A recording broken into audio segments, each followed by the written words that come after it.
نتوكل عليك ونعوذ بالله من شرور أنفسنا ومن سيئات أعمالنا من يهده الله فلا مضل له ومن يضلله فلا هادي له ونشهد أن لا إله إلا الله وحده لا شريك له ونشهد أن سيدنا وسندنا ومولانا محمدا عبده ورسوله أما بعد فأعوذ بالله من الشيطان الرجيم بسم الله الرحمن الرحيم لقد كان لسبع في مسكنهم آية جنتان عن يمين وشمال كلوا من رزق ربكم واشكروا له بلدة طيبة ورب غفور سبحان ربك رب العزة عما يصفون وسلام على المرسلين والحمد لله رب العالمين إن الله وملائكته يصلون على النبي يا أيها الذين آمنوا صلوا عليه وسلموا تسليما بلغ العلا بكماله كشف الدنيا بجماله حسنت جميع خصاله صلوا عليه وآله اللهم صل على محمد وعلى آل محمد وبارك وسلم عليه تسليما كثيرا جزا الله عنا محمدا صلى الله عليه وسلم ما هو أهله محترم بزرگوں اور دینی بھائیوں انسان جو اس دنیا میں رہتے ہیں دو حالات اس پر ضرور آتے ہیں کوئی کتنا بھی مالدار ہو کوئی کتنا بھی نعمتوں میں ہو کوئی کتنی بھی آشائشوں میں ہو لیکن غم اس پر بھی آتا ہے ٹینشن اور فکر اس دنیا کے اندر اس پر بھی آتے ہیں کوئی فقیر ہے تلاش ہے حالات کا مارا ہوا ہے لیکن خوشی اس پر بھی آتی ہے اللہ رب العزت نے قرآن کریم میں ہمیں یہی سبق دیا ہے کہ انسان صبر اور شکر ان دو چیزوں کو اپنی زندگی میں سامنے رکھے. حالات نہیں آزمائش ہے تو صبر اللہ رب العزت نے نعمتیں دی ہے، اللہ رب العزت کے احکامات پر عمل کرے اور اس کا شکر بجا لے۔ 3 وعدے اللہ رب العزت نے قرآن کریم میں فرمائے ہیں۔ ایک ہے فاذکرونی اذکرکم واشکرونی ولا تکفرون، اگر تم مجھے یاد کرو گے میں تمہیں یاد کروں گا، تم مجھے بھول جاؤ گے پھر میں بھی تمہیں بھلا دوں گا، اور پھر اللہ فرماتے ہیں اگر تم میرا شکر ادا کرو گے تو مجھے بھی کہتے ہیں کہ ایسا ہی پاؤ گے، یعنی تھوڑے سے تمہارے عمل سے میں راضی ہو جاؤں گا۔ واشکرونی فاذکرونی اذکرکم واشکرونی ولا تکفرون۔ دوسری جگہ اللہ رب العزت یہ فرماتے ہیں لئن شکرتم لازیدنکم ولئن کفرتم ان عذابی لشدید، کہ اگر تم نے میری شکر گزاری کی تو میں نعمتوں میں اضافہ کروں، اور اگر ناشکری کی تو پھر میری پکڑ بڑی سخت ہے۔ میں نے جو آیت پڑھی ہے وہ سورہ سبا کی آیات ہے، اور اللہ رب العزت نے ان کا تذکرہ جو سورہ سبا میں کیا ہے۔ اس سورت کا نام سبا کیوں ہے؟ اس لیے کہ یہ قوم سبا کا جو جد امجد تھا اس کا نام تھا عبد شمس ابن یشب ابن یعرب ابن قحطان، یہ اس کا نام تھا۔ قوم بڑی نیک تھی، انہی قوم کے بادشاہوں کو تبا کہا گیا جو قرآن میں ہے ام خیر ام قوم تبا، تو تبا اس قوم کے بادشاہوں کو کہا جاتا ہے، جیسے نجاشی حبشہ کے بادشاہوں کا لقب، ہرقل وغیرہ جو تھے اس کو عظیم الروم کہا جاتا ہے، روم کا بادشاہ کہا جاتا ہے، فرما رواں گورنر وغیرہ یہ القاب ہوتے تھے۔ اس قوم کے بادشاہوں کا لقب تبا ہوگا، اس لیے وصیت کی تھی۔ ان کا دوسرا نام سبا تھا، عبد شمس ابن یشب ابن یعرب ابن قحطان کا سیکنڈ نام، جس کو ہم عرف بولتے ہیں تو ان کو سبا کہا جاتا ہے۔ اس اعتبار سے ان کی پوری قوم کا نام سبا، اور قوم سبا کا تذکرہ اس سورت میں ہے۔ اس وجہ سے اللہ رب العزت نے اس سورت کو مفسرین نے سبا سے موسوم کیا، جیسے ہمارے یہاں بھی لوگ نام بگاڑتے ہیں، سبیر ہوتا ہے اس کو لوگ سبا کہتے ہیں، ایسے اس میں بھی کہتے ہیں کہ ان کا دوسرا نام سیکنڈ نام سبا تھا، تو اسی سے کہتے ہیں اس قوم کا نام سبا پڑا ہے، اور اسی سے قرآن کریم میں بھی ان کو یاد کیا گیا ہے۔ لقد كان لسبأ في مسكنهم آية، اللہ رب العزت نے اس قوم کو ایسی نعمتوں سے نوازا تھا کہ دنیا ان کے لیے اللہ رب العزت نے جنت بنا دی تھی۔ اس قوم کا جو جائے وقوع تھا وہ یمن، آج جہاں اس کا کیپٹل صنعاء ہے، صنعاء سے 3 منزل کے فاصلے پر معارف کر کے ایک شہر تھا، اس معارف کے اندر یہ بسے ہوئے تھے، یہ پوری قوم سبا۔ اور توریت کے اندر اللہ رب العزت نے ان کو ایک صلاحیت دی ڈیم بنانے کی۔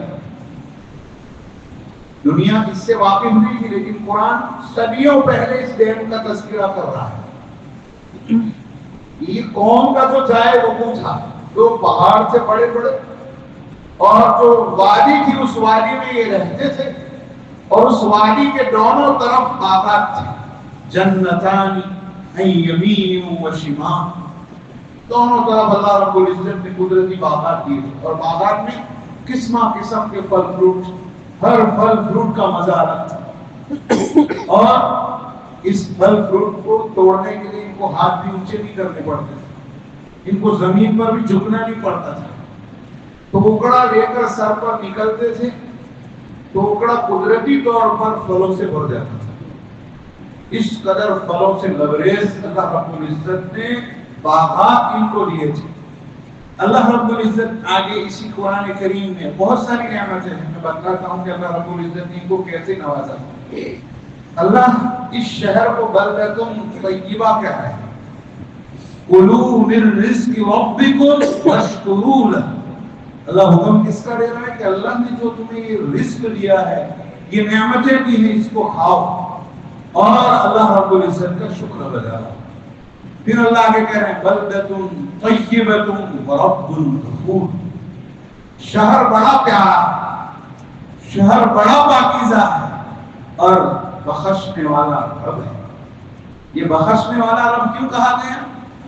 اللہ رب العزت نے اتنی نعمتیں دی تھی کہ وہاں کھٹمل، پسو، مچھر، جتنے بھی زمین کے کیڑے ہوتے ہیں، سانپ، بچھو، جس سے انسان پریشان ہوتا ہے، مکھیاں، اس شہر کی آب و ہوا اتنی پاکیزہ کہ یہ چیزیں وہاں زندہ ہی نہیں رہتی. مفسرین نے یہ لکھا ہے کہ اگر کوئی دوسرے شہر سے آتا، اس کے سر میں جوئیں ہوتی، وہ بھی اس شہر کی آب و ہوا لگنے کی وجہ سے مر جاتی تھی، ختم ہو جاتی تھی. اتنی ساری نعمتیں اللہ رب العزت نے ان کو نوازا. شہر تھا، پہاڑوں پر بہت بارش ہوتی تھی، اتنی بارش ہوتی تھی کہ ان کے سب باغات وغیرہ بھر جاتا تھا. یہ مشورہ کرنے بیٹھے تو اللہ رب العزت نے ان کے دماغ میں ڈیم بنانے کی ٹیکنالوجی ڈالی. ایک ڈیم بنا جس سے جو بارش کا پانی ہے اس کو روکا جائے اور پورے سال اسی بارش کے پانی سے پھر ہم اپنے باغات کو جب جب ضرورت پڑے، پانی کم ہو جائے تو اسی کو استعمال کریں اور ہمارے باغات ہرے بڑے رہیں. تو ڈیم بھی ایسا بنایا انہوں نے کہ اوپر بھی دروازے رکھے، سینٹرل میں بھی دروازے رکھے اور بالکل زمین کی سطح پر بھی دروازے رکھے. ایسی بہترین ٹیکنالوجی اور سوجھ اللہ رب العزت نے ان کو. جب خوب بھر جائے تو اوپر کے دروازے کھول دیے جائیں، جب پانی کم ہوتا آدھا ہو جائے تو بیچ کے دروازے کھول دیے، اور جب پانی بالکل نیچے چلا جائے تو سطح کے دروازے کھول دیے. اور وہاں سے انہوں نے چھوٹی ایک بہت بڑا تالاب بنایا تھا، جیسے نرمدا ہے اور نرمدا کے برابر میں سردار سروور ہے.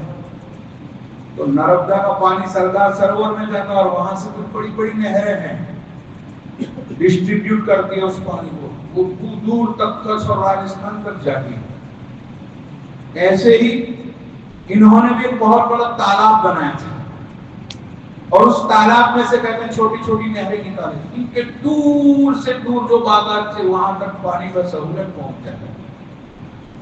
جیسے اللہ رب العزت سورہ کہف کے اندر جب جنت کا تذکرہ کرتے ہیں وَيُفَجِّرُونَهَا تَفْجِيرًا، کہ وہ نہروں کو جہاں بہانا چاہیں گے، جہاں تک لے جانا چاہیں گے لے جائیں گے. جنت کی نہریں جو ہوں اس کو جدھر بولنا چاہے، جیسے آج کل ریموٹ کنٹرول ہے، اب پنکھے کو بیٹھے ہیں اپنے اس پر، اس کو سلو کرنا ہے، اسپیڈ کرنی ہے تو آپ کو اٹھنے کی ضرورت نہیں، بس ایسے ہی آپ دبا دیں. اس طریقے سے وہ پلمبر کی ضرورت نہیں ہوگی جنت میں. جنت کی نہریں جو شہد کی ہوگی اور اس کی ہوگی وہ تمام آپ جدھر لے جانا چاہیں، جہاں بھی لے جانا چاہیں وہاں وہ چلی جائیں گی. اس کو یوفون وَيُفَجِّرُونَهَا تَفْجِیرًا سے بیان کریں. انہوں نے بھی اللہ رب العزت نے ان کو بھی وہ ٹیکنالوجی سمجھائی اور اس کے ذریعے سے اپنے دور دراز تک کی وادیوں میں پانی پہنچا. یہ ساری نعمتیں اللہ رب العزت نے کہتے ہیں کہ ان کو دی تھی. تورات میں یہ لکھا تھا کہ کرنا کیا ہے. قرآن کہہ رہا ہے کہ اب جو اللہ نے پاکیزہ حلال روزی دی ہے اس کو کھاؤ اور اللہ کا شکر ادا کرو، اللہ کے احکامات پر عمل کرو. اللہ نے جس کو کہا ہے، لیکن اگر انسان ہے خطا اور نسیان سے بنا ہوا، کبھی غلطی ہو جائے، کوئی گناہ ہو جائے، اللہ رب العزت رب الغفور ہے. آپ اللہ سے معافی مانگو گے اللہ معاف کر دے گا. یہ ساری نعمتیں اللہ رب العزت نے ان کو دی تھی. اب ان کو کرنا کیا تھا؟ اللہ کا شکر کرنا تھا، اللہ کے احکامات پر عمل کرنا تھا. لیکن فطرت ہے انسان کی، جب اس کے پاس ساری نعمتیں آتی ہیں تو رفتہ رفتہ عیاشیوں میں پڑتا ہے اور پھر اپنے رب کو بھول جاتا ہے. اللہ نے کہا فاذکرونی اذکرکم واشکروا ولا تکفرون، اگر تم مجھے یاد کرو گے تو میں بھی تمہیں یاد کروں. لیکن تم بھول جاؤ گے تو اللہ کہتے ہیں من اعرض عن ذکری فإن له معیشة ضنکا، وَنَحْشُرُهُ يَوْمَ الْقِيَامَةِ أَعْمَى۔ جس نے بھی میرے ذکر سے اعراض کیا اس کی زندگی ہم تنگ کر دیں گے۔ ابھی دنیا کے بہت بڑے شیخ حضرت پیر ذوالفقار نقشبندی رحمۃ اللہ علیہ کا انتقال، ان کی زندگی کیسے کہتے ہیں کہ وہ ایک انجینئر تھے، پھر وہ کیسے حافظ بنے اور پھر کیسے بیت ہوئے اور پھر اتنے بڑے اللہ والے بنے، سلسلے نقشبندیہ کے اتنے بڑے بزرگ بنے۔ 4 عمل انہوں نے کہتے ہیں زندگی میں کبھی نہیں چھوڑے۔ سب سے پہلا تہجد میں اٹھتے تھے اور تہجد میں اٹھ کر 1000 مرتبہ سچے دل سے استغفار کرتے، نستغفر اللہ الذی لا الہ الا هو الحی القیوم۔ روزانہ جو سچے دل سے صبح وبالاسحار هم یستغفرون قرآن بیان کرتے ہیں، سحری کے وقت جو استغفار کرتے ہیں اس کا دل شیشے کی طرح صاف شفاف ہو جاتا ہے۔ روزانہ کا ان کا یہ معمول تھا، زندگی میں کبھی بھی کہتے ہیں کہ انہوں نے جب سے بیٹھ ہوئے اس کے بعد کبھی نہیں چھوڑا۔ 1000 مرتبہ سرکار دو عالم صلی اللہ علیہ وسلم کی بارگاہ میں تہجد ہی کے وقت درود کا نذرانہ پیش کرتے، 1000 مرتبہ درود پڑھتے۔ پھر چاس کی نماز زندگی میں کبھی نہیں چھوٹی۔ لوگ ڈیوٹی پر جاتے ہیں پیسے کمانے کے لیے، وہ کہتے ہیں نہیں میرے رب نے روزی کی برکت چاس کی نماز میں رکھی ہے۔ حدیثوں میں آتا ہے جو چاس پڑھتا ہے اللہ رب العزت اس کی روزی کی ذمہ داری لے لیتے ہیں۔ تو چاس کی نماز روزانہ پابندی سے پڑھتے۔ ہم بھی اگر ہمارے کاروبار میں ترقی چاہتے ہیں تو 9:30-10 بجے کے درمیان 2 رکعت 4 رکعت ضرور پڑھ لیا کریں چاس کی نیت سے۔ اس کی روزی کی ذمہ داری اللہ پر، اللہ اس کو کبھی کہتے ہیں بھوکا نہیں سلائیں گے، اس کی روزی میں بے برکتی نہیں ہوگی۔ اور سورہ واقعہ روزانہ پڑھنے کا معمول ہے، حدیثوں میں آتا ہے جو سورہ واقعہ پڑھتا ہے کبھی اس کے گھر فاقہ نہیں آتا۔ یہ 4 ان کے کہتے ہیں معمول ہے، زندگی میں انہوں نے نہیں چھوڑے۔ اور وہ جو نیک بنے ہیں 30 سال کی عمر تھی، روزانہ پاکستانی 1 لاکھ روپیہ کہتے ہیں کہ تنخواہ ان کی روزانہ، وہ چھوڑ دی انہوں نے۔ ان کی والدہ روزانہ تہجد میں اٹھ کر گرا کر رو رو کر کہتے ہیں دعا مانگتی تھی کہ اللہ تم میرے بیٹے کو تیرا ولی بنا دے، تیرا بندہ بنا دے۔ یہ دعا والدہ کی دعا۔ اب جتنے بھی بڑے گزرے ہیں، حضرت جی مولانا الیاس صاحب رحمۃ اللہ علیہ کے بھائی حضرت جی مولانا یحییٰ صاحب، دونوں کی والدہ بڑی تلاوت قرآن کی کیا کرتی تھی اور اپنی اولاد کے لیے صلاح اور تقویٰ کی دعا کرتی۔ اللہ نے ایسا سمجھایا پوری دنیا میں آج ان کی محنت بھی زندہ ہے اور ان کا نام بھی زندہ ہے، اور لوگ عظمت کے ساتھ صدیاں گزر گئی، 100 سال ہو چکے، لیکن آج بھی کہتے ہیں کہ بہرحال لوگ عظمت سے ان کا نام لیتے ہیں، اور اسلام کی طرف لوگ کہتے ہیں کہ ان کی دعوت کی برکت سے پہنچے۔ اللہ رب العزت ان کی قبروں پر کروڑوں کروڑ رحمتیں برسائیں، اللہ رب العزت ان کی قبروں کو منور فرمائیں، ان کے درجات کو بلند فرمائیں، اور ہمیں ان نیک لوگوں کی زندگی کو اپنانے کے اللہ رب العزت توفیق عطا فرمائیں۔ اللہ والے کیسے بنے؟ اسی سے کہتے ہیں انسان روزہ جو انسان 5 مرتبہ نماز کی پابندی کر لیتا ہے، پھر اللہ رب العزت ساری برکتیں اور اس کی زندگی میں تبدیلی آتی۔ نماز کبھی نہ چھوٹے، نماز کبھی نہ چھوٹے، اپنی زندگی کو اپنے اوپر یہ لازم کر لو، پھر اللہ رب العزت ساری برکتیں اور سارے ترقی کے درجات اللہ رب العزت عطا فرمائے۔ یہ اللہ رب العزت کے وعدے ہیں، اور یہ نعمتیں اللہ رب العزت نے قوم سبا کو دی تھی۔ ان تورات میں یہ لکھا تھا کہ جب یہ ڈیم انہوں نے بنایا پورا مضبوط، اس میں چوہے دکھنے لگے تو سمجھ جانا اب یہ قوم کی ہلاکت کا وقت ہے۔ دھیرے دھیرے نعمتوں میں پڑھ کر اللہ کو بھول گئے، چوہے کہتے ہیں کہ بہرحال اس میں آ گئے۔ بہت سارے لوگ ایسے تھے جو وہاں سے کہتے ہیں کہ سمجھدار تھے تو نکل گئے، کچھ مدینہ میں آ کر بسے، اور مدینہ میں وہ تبا بادشاہ نے کہتے ہیں 400 علماء کو بسایا تھا، وہ اسی قوم کے تھے، قوم سبا کے۔ بڑے تبا، چھوٹے تبا نہیں جس کا تذکرہ، 2 تبا کا تذکرہ قرآن میں.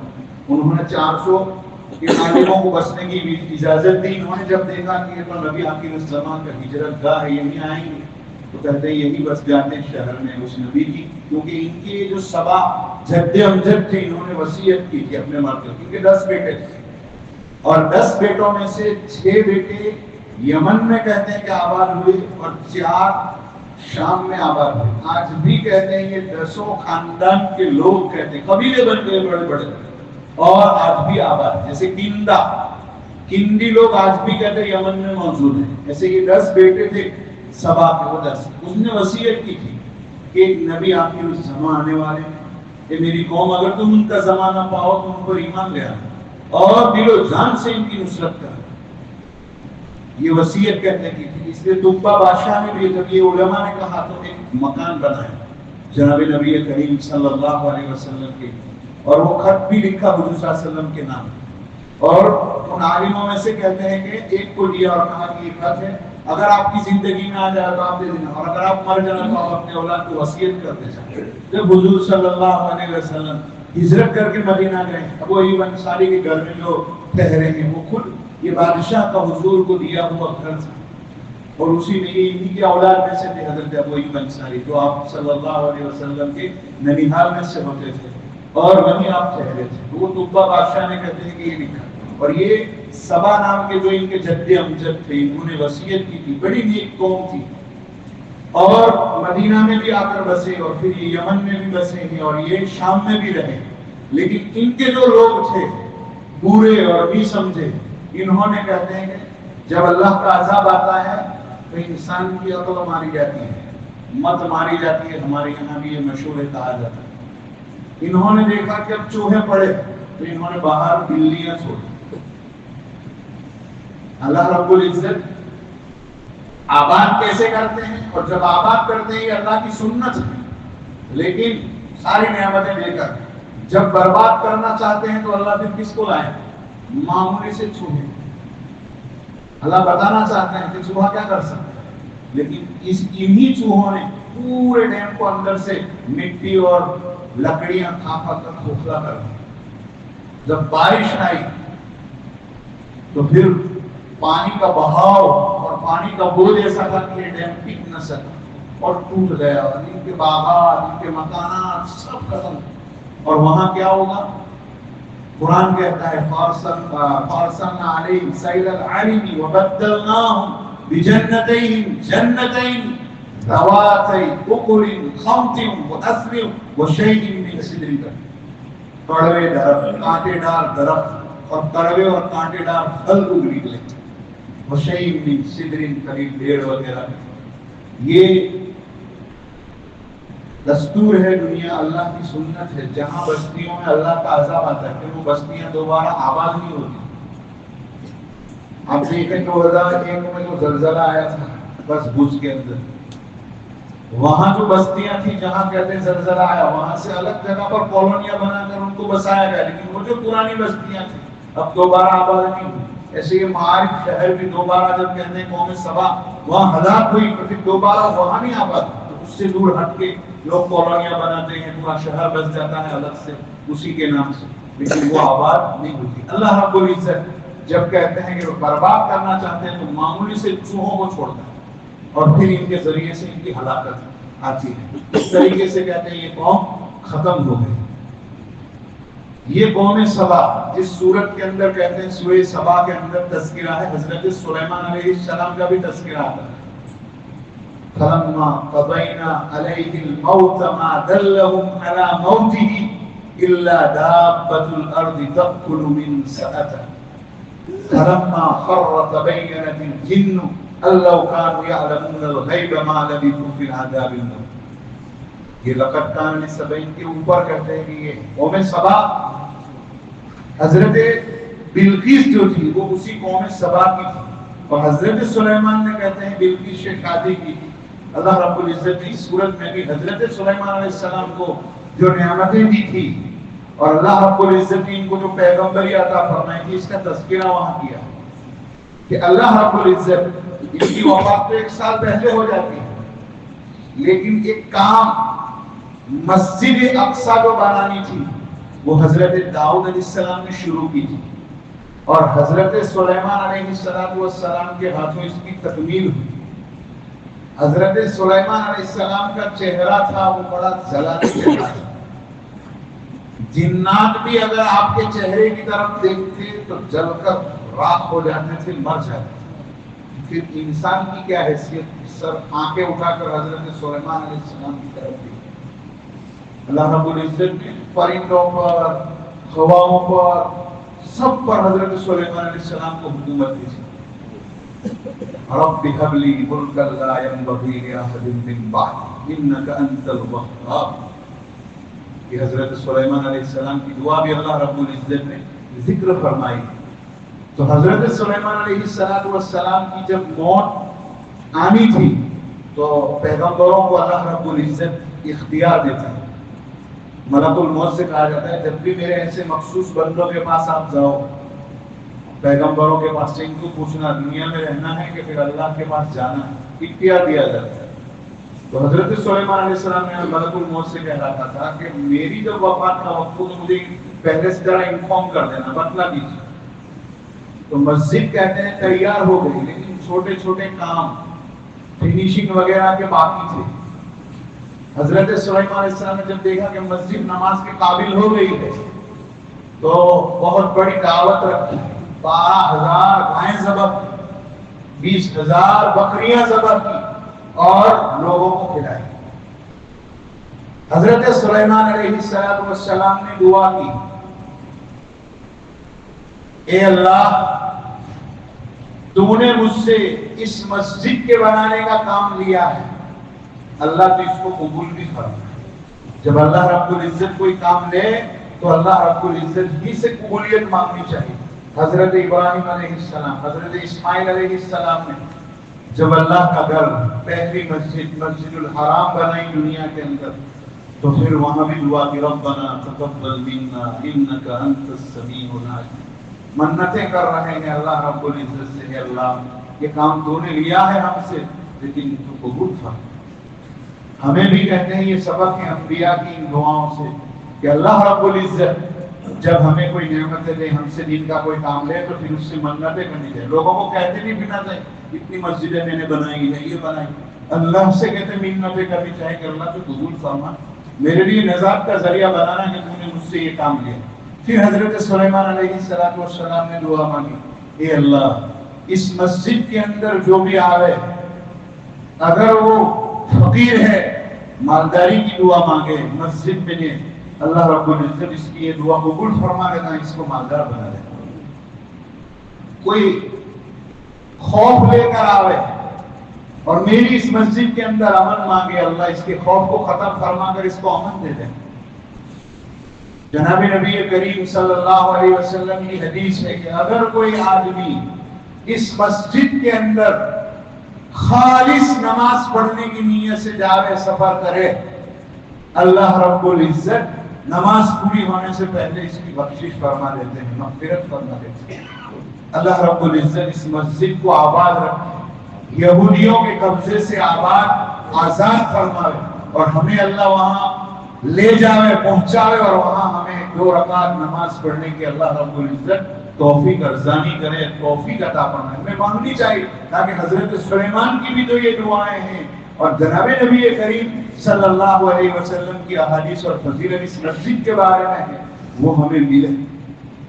پھر حضرت سلیمان علیہ السلام نے بڑے بڑے جناتوں کو کام سپرد کیے اور ایک محراب جیسا بنایا، وہاں چلے گئے سارے کام سپرد کر کے کہ میری موت بھی ہو جائے تو یہ کام ادھورے نہ رہے۔ اللہ رب العزت جب کسی بندے سے کوئی کام لیتا ہے تو اسباب بھی اللہ رب العزت مہیا فرماتے ہیں، اور یہ بات بھی ان کے دل میں ڈالی کہ جیسے حضرت سلیمان کی وفات ہوگی یہ جنات بھاگ جائیں گے، اور یہ بڑے بڑے کہتے ہیں کہ کام ہے جو جنات ہی کر سکتے ہیں، اور جنات ہی سے کہتے ہیں وہ مسجد بنوائی تھی، مسجد اقصی، بڑے بڑے پتھر لا کر، تو وہ کام ادھورا رہا ہے، اس لیے حضرت سلیمان علیہ السلام نے کہتے ہیں کہ انتظام کیا۔ اور حضرت سلیمان علیہ السلام کا معمول تھا کبھی 1 سال کا اعتکاف کرتے تھے، کبھی 2 سال کا اعتکاف کیا کرتے تھے۔ مسجد میں کہتے ہیں کہ اپنے محراب میں چلے گئے لکڑی کے اوپر سہارا لگا کر حضرت سلیمان علیہ السلام کھڑے رہے، اللہ کی عبادت میں مشغول ہو گئے. پھر ان کی روح قبض ہو گئی. جناتوں نے جب پورا کام پورا ہو گیا تو آپ کہتے ہیں کہ حضرت کے پاس جا رہے، کیسے جا رہے؟ کیونکہ آنکھ اٹھا کر دیکھنے کی ہمت کسی جنات میں نہیں ہوتی. اگر دیکھیں گے تو جل جائیں، ختم ہو جائیں. سب پریشان تھے کہ حضرت سے کیا کام باقی ہے، کون سا کام کرے. کیا اتنے میں بہت شریر جنات تھا، اس کو کہتے ہیں کہ یہ سمجھ میں آیا کہ اس میں تو یہ سوراخ ہے، اس سوراخ سے میں اندر جاتا ہوں. جا کر کہتے فوراً واپس نکل آئے اس سوراخ میں جا کر. پھر اس نے دیکھا کہ میں جلا نہیں، وہ نہ ہو کہتے ہیں کہ کچھ بات ہوئی ہے. پھر کہتے ہیں کہ جناتوں سے کہا کہ اب دوبارہ میں جاتا ہوں اور دیکھتا ہوں برابر حضرت سلیمان علیہ السلام کے چہرے کے. پھر گیا، اس نے برابر دیکھا. پھر کہتے ہیں کہ واپس آیا، دروازہ کھول کے گیا. اتنے میں کہتے ہیں کہ وہ لکڑی جو دیمک نے کھا لی تھی وہ بھی کہتے ہیں کہ وہ حضرت سلیمان علیہ السلام کی جسم کا بوجھ نہیں اٹھا سکتے. انبیاء کے لاشوں کو مٹی کھاتی نہیں ہے، اس کے سال تک کہتے ہیں کہ ویسے کے ویسے رہے حضرت سلیمان علیہ السلام. پھر کہتے ہیں گرے تو اب جناتوں کو پتہ چلا، شور ہو گیا. اب کہتے ہیں کہ انہوں نے دیکھا کہ حضرت سلیمان علیہ السلام کی وفات کب ہوئی ہے. کیسے پتہ چلے؟ وہ لکڑی کہتے ہیں جتنی کھائی تھی ادھر دیمک میں، ایک دن کہتے ہیں کہ انہوں نے چھوڑا، کتنی کھائی اس اعتبار سے انہوں نے اندازہ لگایا. لکڑی کہا کہ 1 سال پہلے حضرت سلیمان علیہ السلام اس دنیا سے کہتے ہیں کہ چلے گئے. لیکن یہ اللہ کا انتظام تھا، اللہ کام لینا چاہتے تھے اور کام پورا کروانا چاہتے تھے، اس لیے کسی کو بھی پتہ نہیں چلا. اور خاص سبق ہم انسانوں کو بھی اللہ رب العزت دینا چاہتے ہیں، اس لیے کہ آج بھی انسانوں کے دماغ میں یہ ہے کہ یہ بابو جنات جن کے پاس ہے وہ غیب کی باتیں جانتے ہیں. اللہ قرآن میں کہتے ہیں کہ اگر یہ جنات غیب جانتے لو یعلمون الغیب ما لبثوا فی العذاب المہین، کہ اگر ان کو معلوم ہوتا غیب تو پھر کہتے ہیں کہ یہ ذلت اور رسوائی کے عذاب میں نہ پڑے رہتے. حضرت سلیمان علیہ السلام کی موت تو سال پہلے ہو گئی، ان کو پتا ہو جانا چاہیے. 1 سال ہو گیا لیکن یہ کام میں ایسے ہی مشغول رہے گویا حضرت سلیمان علیہ السلام زندہ ہے. تو یہ غیب کی بات، غیب اللہ کے سوا کہتے ہیں کوئی نہیں جانتا. قرآن کہتے ہیں جگہ جگہ بیان کر رہا ہے. انہوں نے بھی کہتے ہیں کہ یہاں یہ بیان کیا ہے اللہ کانوا یعلمون الغیب ما لبثوا فی العذاب المہین. اس کے بعد ہے لقد کان لسبع فی مسکنہم آیہ، جو میں نے شروع میں کہتے ہیں آیتیں پڑھی تھی سورہ سبا کی، اس میں اللہ رب العزت نے یہی تذکرہ کیا. اب جناب نبی کریم صلی اللہ علیہ وسلم کی ایک دعا ہے، ہمیں کہتے ہیں کہ اس دعا کو بار بار پڑھنا چاہیے. اللہم اجعلنی صبورا واجعلنی شکورا واجعلنی فی عینی صغیرا وفی اعین الناس کبیرا. یہ نبی کریم صلی اللہ علیہ وسلم دعا مانگ رہے ہیں. اور آپ تو صبر کے پہاڑ تھے. آپ حوازن کے میدان کے اندر دیکھیں تو 10,000 کا لشکر ہے، باغ نکلا ہے، لیکن جناب نبی کریم صلی اللہ علیہ وسلم تنے تنہا کھڑے ہیں اور لشکر کو آواز دے رہے ہیں. دشمنوں کے ساتھ جب مٹبھیڑ ہو سب بھاگتے ہیں تو کوئی کتنا بھی کہتے ہیں کہ جگر گردے والا وہ بھی ان کے پیچھے بھاگ نکلتا ہے کہ کیا ہوا. لیکن جناب نبی کریم صلی اللہ علیہ وسلم کا صبر دیکھو. ہر جگہ دیکھو، احد کے میدان میں دیکھو، طائف کی گلیوں میں وادیوں میں دیکھو، آپ صلی اللہ علیہ وسلم مار کھا رہے ہیں لیکن اللہ کا پیغام سنا رہے ہیں. اتنے بڑے صابر تھے لیکن آپ کو یہ دعا پڑھنے کی ضرورت نہیں تھی. یہ سبق تھا امت کو کہ صبر کی ضرورت صرف زندگی میں ایک مرتبہ نہیں پڑتی ہے، قدم قدم پر صبر کی ضرورت پڑتی ہے. صبر کے الگ الگ معنی ہیں. صبح کے اندر لحاظ کہتے ہیں کہ اٹھانے میں بھی بہت بڑا صبر ہے، نیند چھوڑنی ہے، ٹھنڈی کا مقابلہ کرنا ہے اور اللہ کے سامنے کھڑے ہونے کے لیے مسجد میں آنا ہے. اس وقت بھی وہ صبر کا وہاں الگ مفہوم ہے. یہ سب چیزیں ہیں تو یہ قدم قدم پر ضرورت پڑتی ہے. اس لیے نبی کریم صلی اللہ علیہ وسلم نے کیا مانگا؟ صابر نہیں کہا، صبورا. قدم قدم پر ضرورت پڑے گی صبر کی. اس لیے میں اپنی امت کو یہ دعا سکھلاؤں، یہ میری امت یہ دعا مانگے اللہم اجعلنی صبورا. جب انسان کہتے ہیں یہ دعا مانگ کے صبور ہو جاتا ہے، پھر اللہ رب العزت صبور اور شکور ہو جاتا ہے، تو قرآن کی کہتے ہیں کہ جو چھپی ہوئی نشانیاں ہیں اللہ اس پر کھولتا ہے۔ ان فی ذالک لآیات لکل صبار شکور، صبور کے بعد پھر صبار۔ قرآن کریم میں کہتے ہیں درجہ بدرجہ اس کو بیان کیا، ان فی ذالک لآیات لکل صبار شکور۔ تو ہمیں یہ دعا کہتے ہیں جناب نبی کریم صلی اللہ علیہ وسلم سکھلا کر گئے ہیں، ہمیں اپنی زندگی میں معمول بنانا چاہیے۔ اللہم اجعلنی صبورا واجعلنی شکورا، بہت کثرت سے شکر کرنے والا۔ کیوں؟ ہمارا وجود ہی کئی نعمتیں لیے ہوئے ہیں، آج ہم دیکھیں کسی کا ہاتھ نہیں ہے، ارے کسی کا جسم سلامت ہے، سب کچھ ہے، ہم دیکھ رہے ہیں نعمتوں میں، لیکن بیچارہ اندر سے پریشان ہے، اندر سے چین نہیں ہے، راتوں کو نیند نہیں آتی، گولیاں ایک نہیں 5 6 لیتا ہے نیند کی، لیکن نیند نہیں آتی ہے۔ دیکھیں آپ دنیا کے اندر ایسے آپ کو ہمارے محلے میں، شہر میں، گاؤں میں ایسے ہزاروں آدمی ملے، اگر کہتے ہیں کہ ہمیں وقت پر نیند آ جاتی ہے، وقت پر کھانا مل جاتا ہے، اور سب سے بڑی چیز جو اللہ رب العزت نے ہمیں عطا فرمائی ہے وہ ایمان کی نعمت ہے۔ آج دنیا کے پاس سب کچھ ہے، لیکن بیچارہ ایمان سے پورا ہے، موت کے بعد کیا لے کے جائے گا اور کہاں جائے گا؟ جہنم کا ایندھن کرے گا۔ اس لیے ہمیں کہتے ہیں اس دعا کو ورد زبان بنانا چاہیے، اللہم اجعلنی صبورا واجعلنی شکورا وفی عینی صغیرا۔ یہ اللہ میں صابر بھی بن جاؤں، صبور بھی بن جاؤں، شاکر بھی بن جاؤں، تو پھر تکبر آتا ہے دل میں۔ تو جناب نبی کریم صلی اللہ علیہ وسلم نے سکھلایا کہ اپنی ذات میں کہتے ہیں کہ بہرحال یہ سمجھے کہ میں کچھ نہیں ہوں، وفی عینی صغیرا وفی عین الناس کبیرا، لوگوں میں مجھے باعزت بنا، میں اپنے آپ کو تو کچھ نہ سمجھوں، لوگوں کے دلوں میں کہتے ہیں کہ میرا احترام ڈال دینا، لوگوں کے دلوں میں میری محبت ڈال دینا، لوگوں کے دلوں میں کہتے ہیں میری عظمت ڈال دینا۔ یہ جناب نبی کریم صلی اللہ علیہ وسلم کی سکھلائی ہوئی دعا ہے، ہمیں کہتے ہیں کہ پڑھنی چاہیے ہر نماز کے بعد۔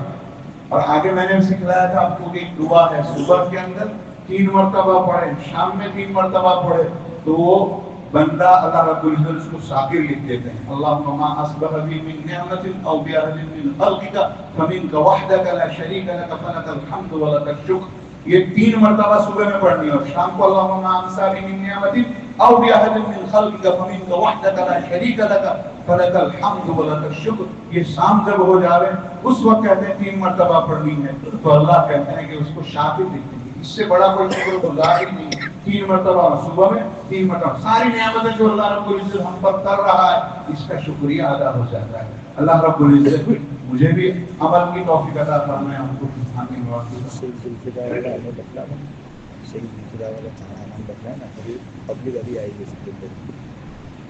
حضرت پیر ذوالفقار نقشبندی نور اللہ مرکزہ، یہ اتنے بڑے اللہ والے جو بنے ہیں، تو ان کی زندگی میں ان کے خلفاء نے اور ان کے عقیدت مندوں نے کہتے ہیں کہ دیکھا کہ بھئی حضرت کی کیا عمل تھے، تو 4 اعمال کہتے ہیں کہ وہ تھے کہ حضرت نے زندگی میں کبھی نہیں چھوڑے۔ نماز تو بہرحال انسان کو پڑھنی ہی پڑھنی، لیکن اس کے سوا وہ تہجد کے پابند تھے، آدھی رات کے بعد اٹھ جاتے تھے، اور اٹھنے کے بعد سب سے پہلے 1000 مرتبہ استغفر اللہ الذی لا الہ الا هو الحی القیوم واتوب الیہ، سچے دل سے 1000 مرتبہ استغفار پڑھتے، اور 1000 مرتبہ جناب نبی کریم صلی اللہ علیہ وسلم کی بارگاہ میں درود کا نذرانہ تہجد ہی کے وقت پیش کرتے تھے، فجر کی نماز سے پہلے۔ یہ عشق رسول تھا۔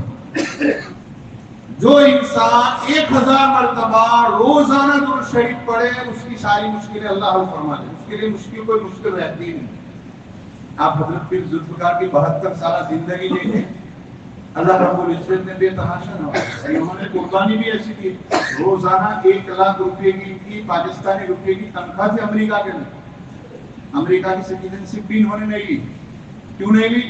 اس لیے کہ وہاں ڈاکیومنٹ جب آپ سبمٹ کرتے تو اس میں لکھنا پڑتا ہے کہ میں دیش کو ترجیح دوں گا اسلام کے مقابلے۔ انہوں نے اس کو کہتے ہیں کہ نہیں پڑھا، انہوں نے اسلام کو کہتے ہیں کہ بہرحال چھوڑ نہیں سکتا ہوں، دیش کو چھوڑ سکتا ہوں، امریکہ کو چھوڑ سکتا ہوں، اس کے ڈالر کو چھوڑ سکتا ہوں، لیکن اسلام کو نہیں چھوڑ سکتا ہوں۔ تو وہ کہتے ہیں تنخواہ بھی چھوڑ کے چلے آئے، اور اللہ والے ہو گئے تو پھر اللہ رب العزت نے دنیا میں ان پر اتنی کھولی تھی.